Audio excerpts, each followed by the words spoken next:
Era uma vez, em um pequeno vilarejo rodeado por vastas dunas de areia dourada, um menino chamado Pedro. Desde muito jovem, Pedro mostrava um talento extraordinário para os números. Enquanto outras crianças corriam e brincavam, Pedro passava horas resolvendo problemas matemáticos em sua pequena lousa de ardósia. Certo dia, enquanto explorava as dunas, Pedro avistou um viajante idoso que parecia perdido e exausto.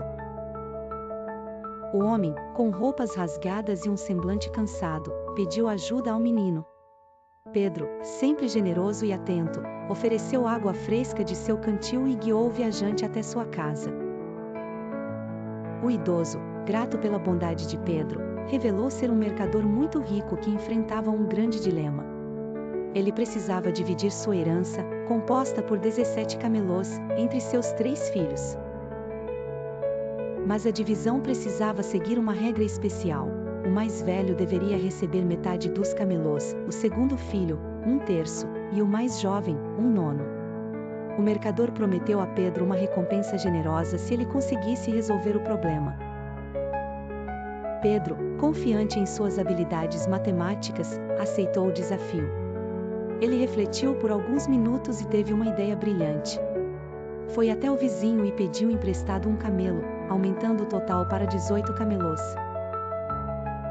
Com esse número, a divisão tornou-se mais clara. Para o filho mais velho, metade de 18, 9 camelôs.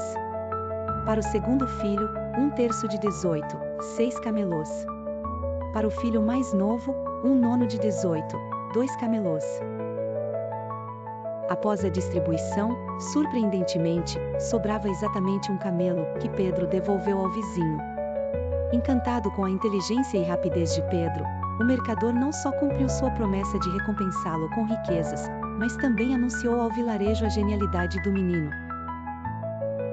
A notícia se espalhou rapidamente, e Pedro passou a ser conhecido como o menino que calculava.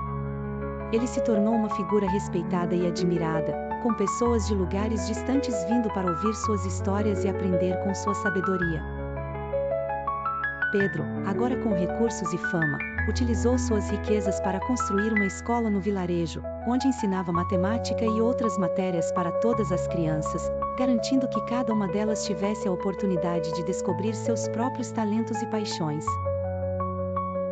E assim, o vilarejo prosperou, não só por causa das riquezas do mercador, mas pela educação e conhecimento que Pedro compartilhou generosamente.